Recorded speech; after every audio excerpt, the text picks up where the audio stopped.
It's life though. It's real life, and that's what we live in, Vic. All right, you live in your ivory tower of judgment. You know what I mean? You're the one doing all the judging. Won't catch me slipping if I'm actually thinking. You're acting different, manic, spitting sounds of manic depressing, going through. So during the pandemic, we got some Dejounte Murray dunking on a bunch of little kids. Yeah. Oh, this is not even a full video. Let me see if we can find the full video. That's just a That's boomerang. just a one joint. It's like oh man, you know all the right words for it, huh? Yeah. He said a boomerang. That is exactly what it is. It's the correct. Yeah. Whoa. Breaks up with NBA superstar. See, this is what happens when you have somebody. Everybody who plays in the NBA is according to the media that's not sports media. Yeah. Is a star. Yeah, you're right. I remember reading Lakers star Jordan Farmar, and I was like, nope, I'm not reading the rest of this sentence. It's already a loss to me. Which, by the way, did you see the Farmar? It was a Farmar sighting in Game of Zones at the end. Oh, I did see that. Yeah. Jordan Farmar, speaking of sightings, too, was that they finally put an AI in it. I've been waiting for AI in Game of Zones for a while, and he finally appears in the last episode. I was happy to see that. Yeah. But real quick. Yeah. While we're here, I just need to read this headline. Janya, but who knows who this person is? I don't even want to give this person any clout. Not that I'm even a clout giver. I'm not important. But Jania breaks up with NBA after he makes fake young boy fan page to expose her. I wonder if this is true. I don't know what is a young boy fan page. I think fake young boy. I think young boy is an adjective to describe the type of fan page it is. It's a fan page of a young boy, right? To expose her? What does that mean? To expose her. To catch her cheating? Or maybe put naked pics. I don't know. I mean, when I think expose, I'm thinking he's putting naked pics. Nah, most of them girls naked pictures of them exist somewhere already. Yeah. But it sounds like he might have been trying to catch her. You made a fake page to catfish her. I mean, listen to John say you got long arms, but you don't need to be reaching that hard. Yeah, that's a lot. You see what I did? But apparently, it was his roommate. I mean, his roommate. It's his neighbors that and they were little kids, and they knocked on his door and was like, "Do you want to play?" And then he went in the yard and just dunked on them. I'm sorry. I'm getting really caught up in this tea. Look at this chick gets it right here. Whoever this is, she gets it. He's not happily in a relationship with a new boyfriend, NBA player Dejounte Murray, and then she tweets as part of that tweet, she broke up with him. That's fucking great.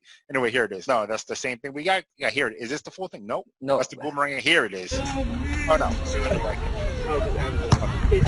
I don't want the volume playing. You're doing a great job. It's impossible to stop the volume. Anyway. You could just lower the volume on your phone, I think. You're right. Look at you knowing how to use phones.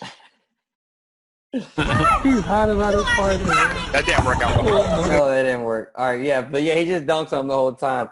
So then later on, this past week, he because, he signed with New Balance. Mm-hmm. So he shows up at, a parking lot and tweets out a picture of all of the Jordans he owns, and he gave them all away. So if you wore a 12, that's a great, 13, he gave his shoe away. And he said, first come, first serve. He wasn't holding anything. He wasn't selling it. If you were there and you wanted a pair, you just took it and went. That's a great thing. And you know what? There's probably going to be people who shit on it saying, well, how many, what size does he wear that people are going to wear? Because that's what people do, especially on Twitter. You know what I mean? But that's a great, what's the word? That's a great, that's nice of him to do. I'm sorry. I can't think of the word I'm trying to think. Great gesture. Thank you. It's a gesture. Yeah. Great gesture of him. I like Dejounte a lot, by the way. I didn't mean to get caught up in the tea with whatever's going on with his girlfriend. I love Dejounte Murray. I'm a big fan of his. Just another thing that the Spurs found, I think, the DeMar DeRozan thing, it's over. It's been over, probably. Yeah. You know what I mean? And Dejounte and DeMar don't fit together. And I think that they will experience some sort of, if they actually fill that DeMar spot with Danny Green's corpse or something like that, it would be better for Dejounte to have the ball in his hands. So good for him. I don't even think Danny Green's a corp yet. I would take him on my squad right now. But that's because we're stuck without fucking Horford. Yeah, that's true. All right, and now let's talk about this here. Oh, The fucking Scottie don't stop. Scottie, I wonder how much of this is because he's pissed off at MJ for how he looked in the doc. So this is the thing, and I think the documentary, I don't want to say solidified it, but it was like just a very good reminder about how sensitive Scottie Pippen is about his image. And right, and like when you see this, right, I think it's easy to be like, you know, what the fuck, Scottie? Like, why are you doing this to Michael? But what he's actually doing is he's doing something for himself. Correct. Right? He's trying to say, I did not play with the greatest player of all time, therefore I deserve more credit for why we did so well. Right? Which is really him trying to, whether it's subconscious or consciously, trying to loft his position in the NBA lore higher than what it is. Because the fact of the matter is he was just always going to be in Michael's shadow. And the personification of this is him not checking back into the game. It's him taking himself out of a playoff game. Which is like, no, I don't give a fuck what you say about Scottie Pippen. I think he's a very great player.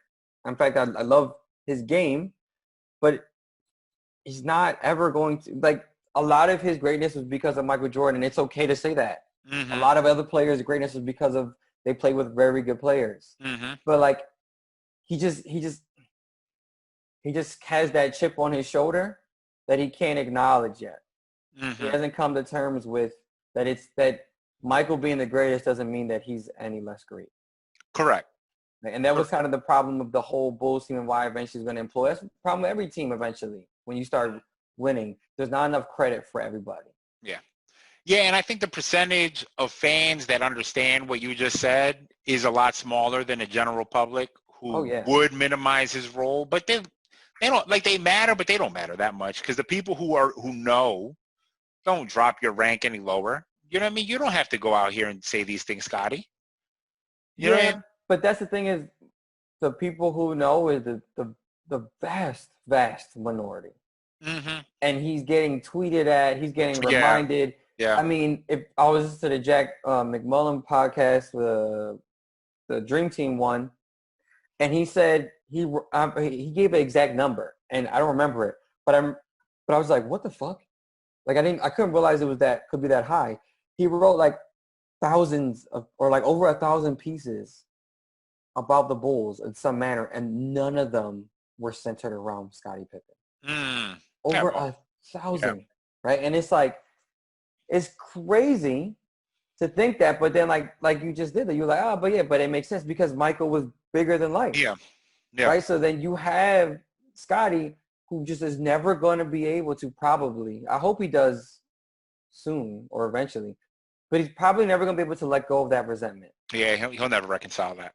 Because, like, we'll have these moments. He said it's about Kobe. Well, like 6 years ago, he said the same thing about LeBron. But then in between all that, he'll say Michael's the greatest. Like on the jump, like a fucking, right before the doc aired. Yeah.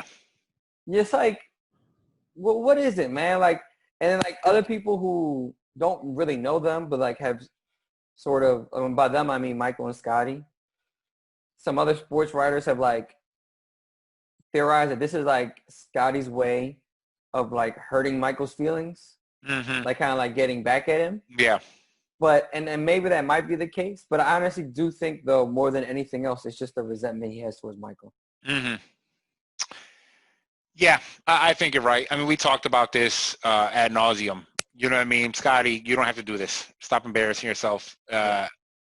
You see, because it's a specific way he words this. He could have easily said, "Damn, man, I watched Kobe, and I think this kid maybe is more polished than MJ was at the time." You know what I mean? But to say the words, "Damn, he was better than Michael Jordan," it's like a specific way to say it. He knows exactly what he's saying. You know what I mean?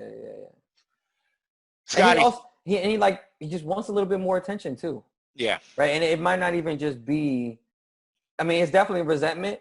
But on top of it, maybe he just wants to see maybe he likes seeing his name. You know, if he would have kept his energy with Future, maybe Future wouldn't have fucked his baby mom. I'm sorry. Oh. I don't know why I have to do that. Yeah. You know, as I thought about the joke a second ago, Yeah. And it was, I had to get it out. It's like a pimple that needs to be popped. You know what I mean? God, these are all disgusting things. No, it's life, though. It's real life. And that's what we live in, Vic, all right? You live in your ivory tower of judgment. So, You know what I mean? You're the one doing all the judging. yo, That's fair. won't catch me slipping if I'm actually thinking you're acting different. Manic, spitting sounds of manic depressing. Going through